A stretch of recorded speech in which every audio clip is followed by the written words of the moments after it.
A black man fixing a mailbox? That don't feel right. That's all it took. 4-3 officers to shove a 72-year-old U.S. veteran to the ground. No threat, no crime, just Otis Marshall, bruised, handcuffed, on the porch he'd built with his own hands. But what they didn't know, the man they humiliated wasn't just a veteran. He was the father of a Delta Force operative, trained in shadow wars, and coming home not with revenge, but with receipts, recordings, and resolve. And when the town tried to bury the truth, his son turned it into a movement that exposed an entire system. Your father served his country. Would he be safe fixing a neighbor's mailbox where you live? Because when justice comes late, it remembers everything. Late afternoon in Millstone, Alabama, the sunlight drifted through rows of whispering pines like a melody only the old could still hum. Otis Marshall, 72 years old, a Vietnam War veteran, knelt beside the rusted mailbox of his neighbor's house. The hinge squeaked as he tried to replace it with a new strip of metal. His hands trembled slightly from arthritis, but his gaze remained steady with patience. He wore a faded plaid shirt, worn-out army boots, and a ball cap stitched with the words U.S. Veteran. Once a symbol of pride, now just something that made him easier to spot. In Millstone, patriotism, too, came in shades. The sound of tires crunching over gravel made him pause. A Millstone County Sheriff's SUV pulled up across the street. 3 officers stepped out, 2 familiar faces, Deputy Kurt Donnelly and Rick Mallory. The third looked younger, probably new. Otis looked up, gently set the screwdriver down on the ground, and nodded politely. "Evening, boys. What brings you here?" No answer, just Donnelly's piercing glare and Mallory's rough voice. "What are you doing out here?" Otis raised an eyebrow. "I live here, helping Mrs. Connolly fix her mailbox. She asked me this morning." Donnelly stepped closer, hand resting on his holster, like something bigger than words was expected. "We got a call about a suspicious person wandering the neighborhood. Can you show me some ID?" Otis exhaled, not from fatigue, but from the kind of exhaustion that only came from reliving the same scene over and over again. "I don't need ID to stand in front of my neighbor's house. In the town I've lived in all my life. I fought for the flag you're wearing on your chest, long before some of you were even born." True words, but one's not allowed to exist in a place where prejudice outweighed honor. Mallory didn't wait. He shoved Otis down onto the pavement. The old man's knee slammed into the ground, sharp pain but no cry. His arm was twisted behind his back. The handcuffs clicked like a verdict. "You're resisting a lawful order," Mallory said. "I'm not resisting anything. You're resisting your own conscience." Otis's final words before being shoved into the back of the patrol car weren't screams. They were a whisper, meant only for himself. "We never really got come home. Not on our own land." Above Millstone, the sun was setting. But something else had started to rise. Quiet, steady, a fire no one had seen yet. Millstone County Jail was a worn-down place, with peeling concrete walls and rusted bars that groaned with every door slam. Otis Marshall sat in a cold corner cell, hands resting on his bruised knee. His shoulders felt heavier than age, wounded not by fists, but by a deeper shame he couldn't put into words. He had survived Kisan, heard bullets scream through Southeast Asian jungles, but being knocked to the ground by those sworn to uphold the law, on American soil, in the very town he helped build. That was a wound he had never been trained to withstand. After evening head count, during the guard rotation, Otis lifted his thin mattress and pulled out a small object, a phone he'd hidden in the arch of his foot, wrapped in medical tape since noon. His fingers tapped the screen, dialing without needing to look. There was only one person he needed now. 3 rings. The voice that answered was deep, urgent, laced with sand and the weight of orders. "Dad?" Otis closed his eyes. A long breath, then a whisper. "Darius, they put me in cuffs like an animal. Right here, on my own land, because I'm black." Silence. But Otis could feel the shift across the airwaves. A quiet sound echoed from halfway around the world, where Darius Marshall, Delta Force operative stationed deep in the Middle Eastern desert, had just heard something more serious than gunfire. "What did they do to you?" "They hit me, spit on me, dragged me off Mrs. Connolly's lawn, said I didn't have a reason to be there. They knew who I was, but they didn't care. I'm not calling to cry. I'm calling because you need to know the war never ended. Silence. Then Darius answered, his voice cold as steel drawn from a sheath. Stay put, Dad. I'm coming home. Otis looked up at the flickering fluorescent light above the jail cell. He didn't believe in miracles, but he believed in his son, the boy he once taught to shoot, to speak truth, and above all, to never bow to injustice.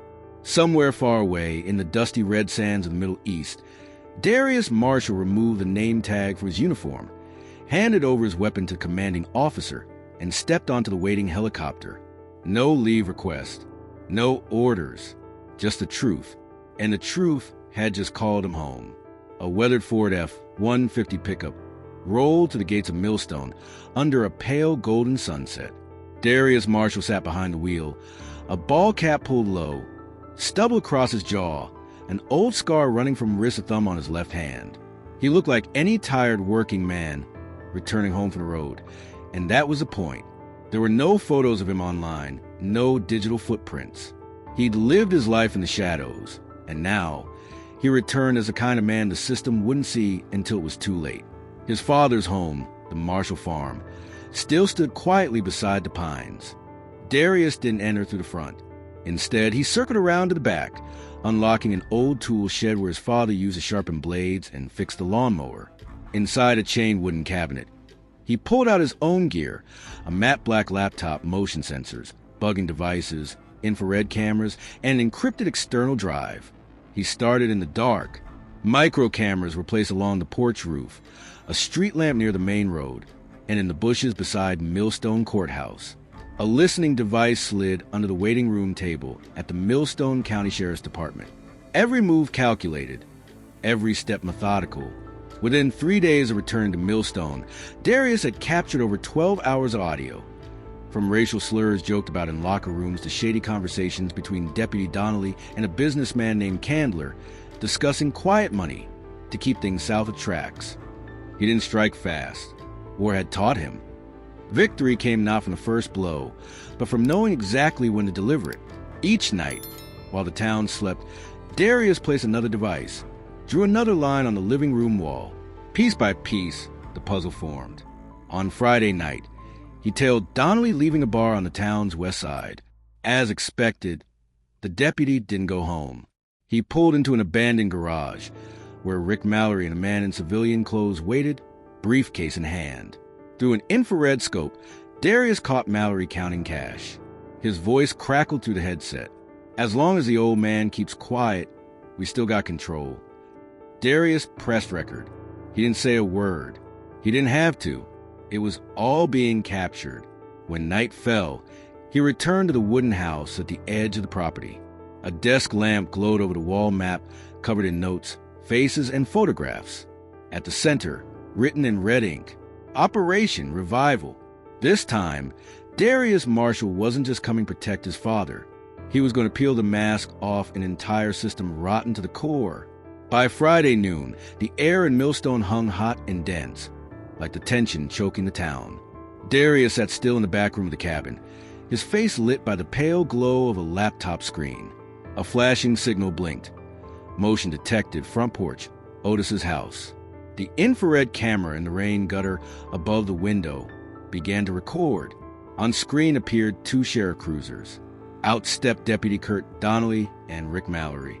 Otis, freshly released from the county jail, sat on a weathered wooden chair, his hands still swollen, his back slightly hunched.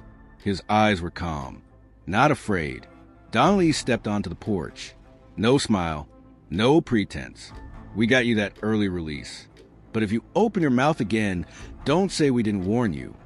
Otis said nothing. Mallory unbuttoned his shirt, revealing a pistol at his hip, a silent, living threat. This town stays quiet because we keep it that way. You live here, you follow our rules. The camera angle caught every word, every look. Darius triggered the remote recording. And just then, something unexpected happened. The back door creaked open. Mrs. Connolly, the elderly neighbor, appeared with a grocery bag in hand. She froze at the scene before her. Donnelly turned, momentarily startled. "Mrs. Connolly, this doesn't concern you." But the old woman didn't back down. Her voice trembled, but it was steady. "You're threatening Otis Marshall right on my porch. And if you don't leave, I'll call the press myself." Mallory stepped forward, but Donnelly held up a hand. He wouldn't escalate in front of a witness. They turned away, walking down the steps, but not before Donnelly tossed back a chilling warning. "Next time, you won't be so lucky, old man." The patrol car drove off, kicking up a red dust cloud across the front yard. Otis rose slowly, his eyes still locked on their retreating figures. Darius rewound the video, clipped it into a separate file, added narration and subtitles for accessibility across platforms. 3 hours later, the video, titled "Police Threaten 72-Year-Old Black Veteran on His Own Porch, #StandWithOtis," was uploaded.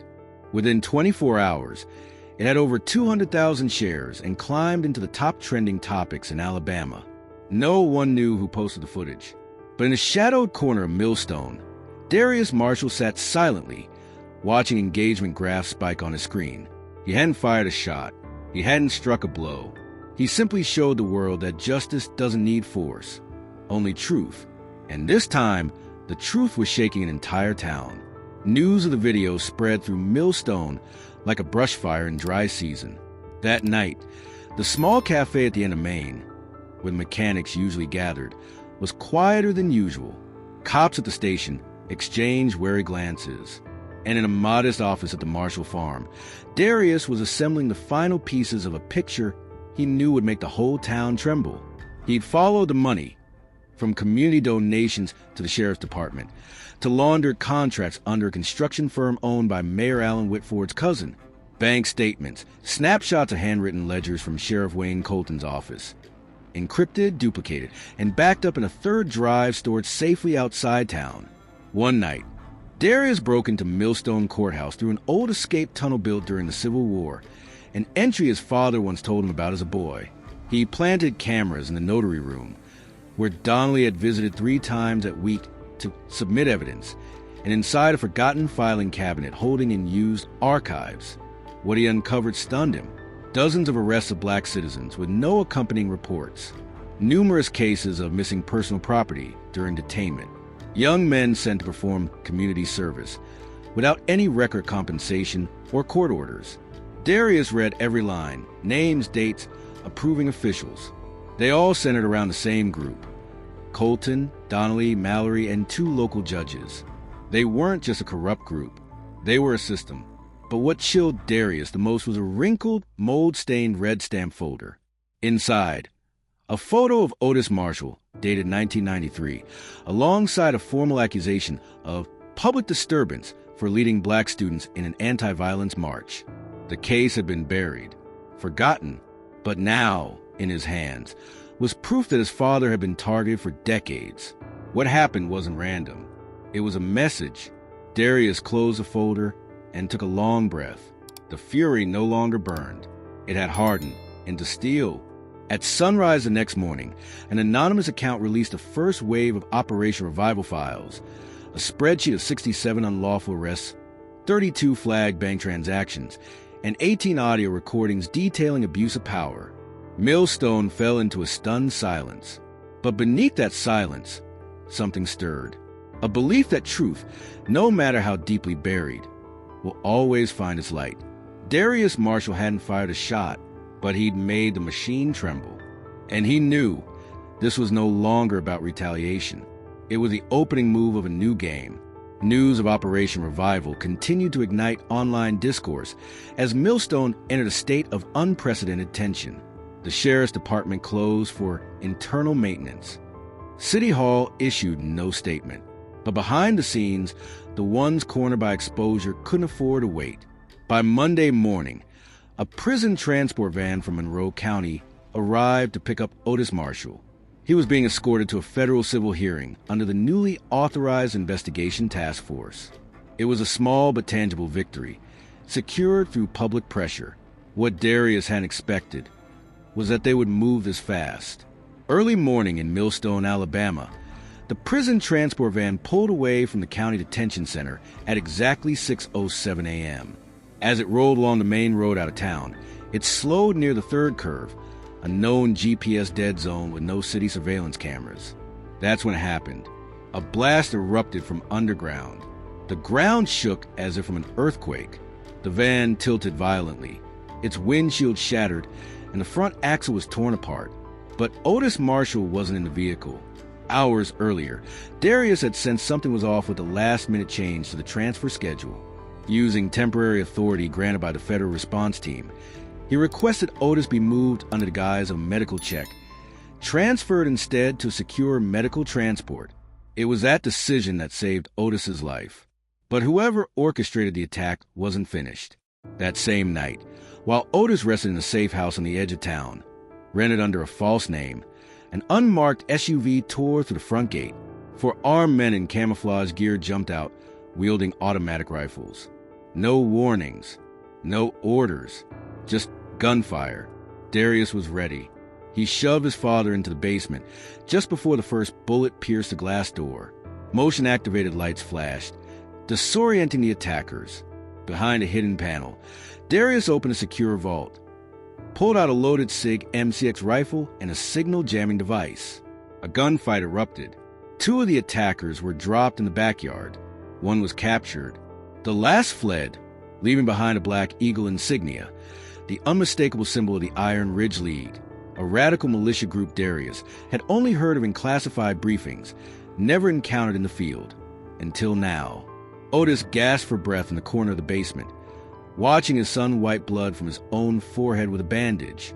"We're not alone anymore, Dad," Darius said, "and they're not hiding anymore."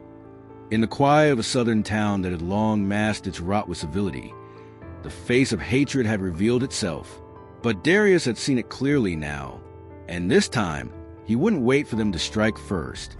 By sunrise Tuesday, the center of Millstone, once a humble farmer's market in the 1960s, was flooded with people. They didn't bring produce or wares. They brought signs, chants, and decades of repressed fury. Spray painted across the courthouse steps in stark white. Justice for Otis, justice for all. From black youth and college students from Birmingham to white veterans who'd served alongside Otis in Vietnam, they stood together. No shouting, just silence so dense it choked the air. After the leaks, secret files, audio recordings, and the failed armed assault, the people no longer questioned. Millstone had rotted from the inside, and for the first time, the truth wasn't in the hands of officials. It was on everyone's phone. The media swarmed in. Satellite vans lined up outside City Hall. Hashtags #Stand With Otis and hashtag Revive Millstone climbed into Alabama's top 3 trends overnight. The tipping point came that afternoon, when a city clerk named Raymond Ellis stepped into the crowd holding a single USB drive. He handed it to a CNN reporter and said just one thing: "I can't stay silent knowing I was part of it." The drive contained internal transcripts between Mayor Allen Whitford and Sheriff Wayne Colton, laying out plans to clean up the West Quarter, a predominantly black neighborhood, by imposing discriminatory taxes, cutting school funding, and increasing nighttime patrols. In one email, the mayor wrote, "Can't let that mess ruin downtown's image." When Darius heard the news, he didn't smile. He simply marked another red arrow on the wall map of his investigation. They had no way out now. Inside the police station, Donnelly and Mallory turned on each other. Both denied ties to the Iron Ridge League. But geolocation records showed Mallory had visited the league's training camp 3 times in the past 2 months. City Hall convened an emergency session. Some council members switched sides, openly calling for Sheriff Colton's resignation. But Colton was gone.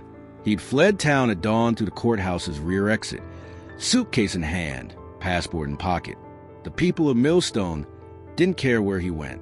They only knew that when truth breaks through, even power can't hold its seat.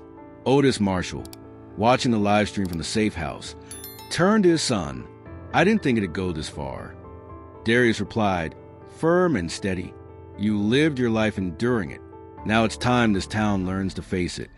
At exactly 11:47 a.m. on Wednesday, the website www.operationrevival.org went live.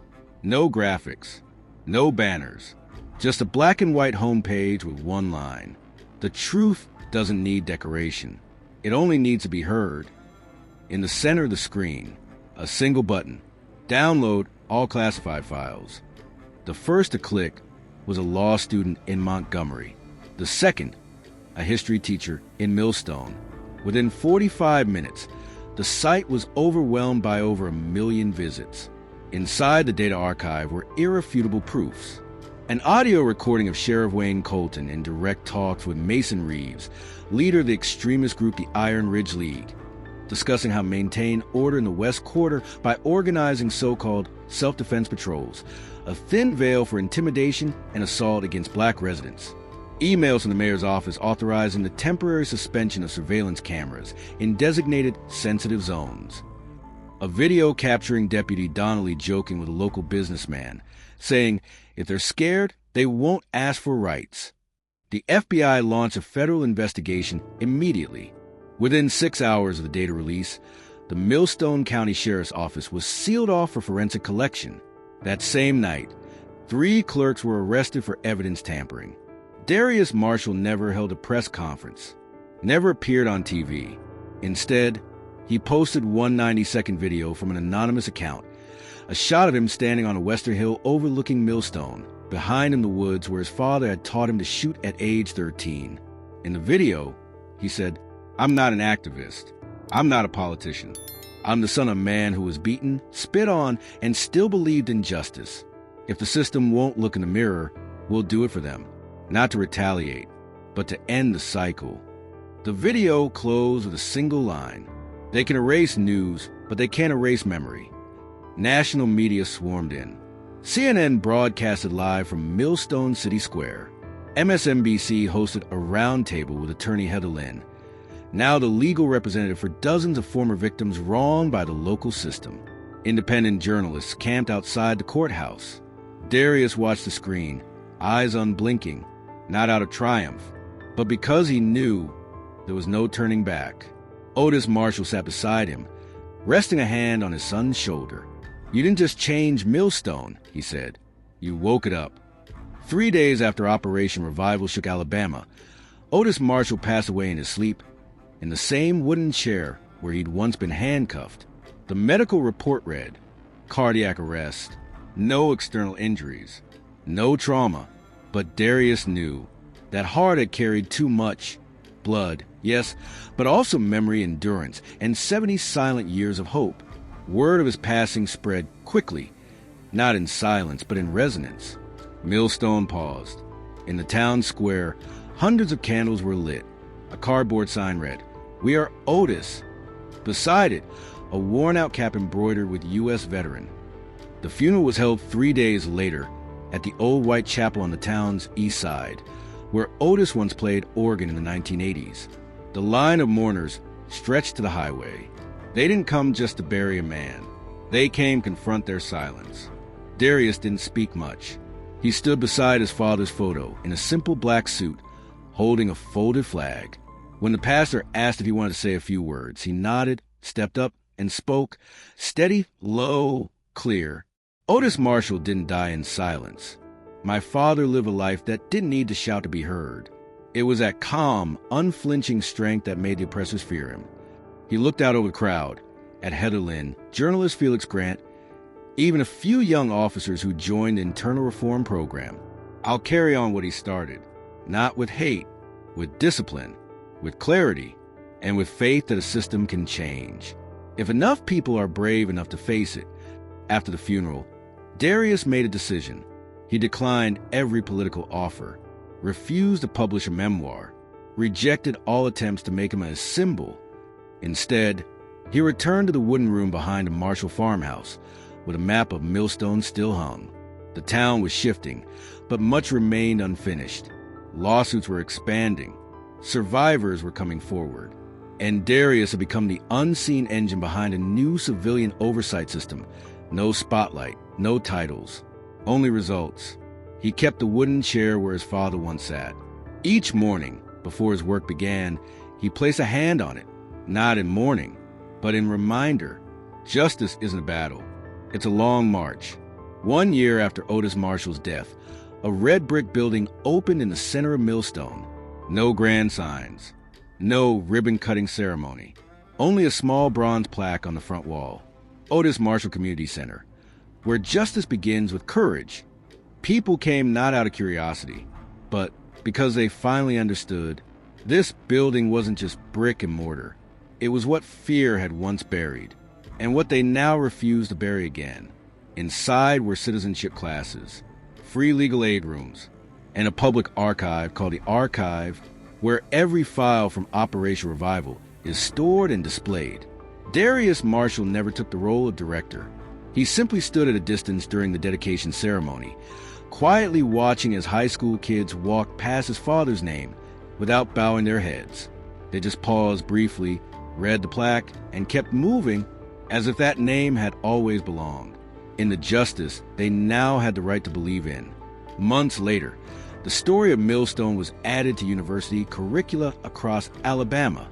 Professors didn't just teach about an investigation. They told their students about a father once forced to his knees at gunpoint, and a son who refused to kneel to fear. Years from now, when a new generation asks, how did one small town change the system? The answer won't be found in legal reports, but in a single quote by Darius, engraved inside the center's main hall. Justice may come late, but it will come if someone dares to stand, holds onto reason, and does not fall, even when standing alone. Millstone remains a southern town, with scorching summer heat and thin winter snow. But now, when a black teenager is pulled over, he knows his rights. When a rookie officer joins the force, he's trained not just in firearms, but in moral responsibility. Darius Marshall still lives at the old family farm. He plants trees, writes reports for human rights watchdogs, and sometimes he sits on the porch where his father once rested, now a symbol, weathered but enduring. He never asked to be a legend. He only hopes that when someone else stands before injustice, they'll remember silence doesn't keep peace. Only the truth, however dangerous, can set us free. And Millstone, once a place that buried fear, is now a town that tells the truth to a generation that will no longer accept silence.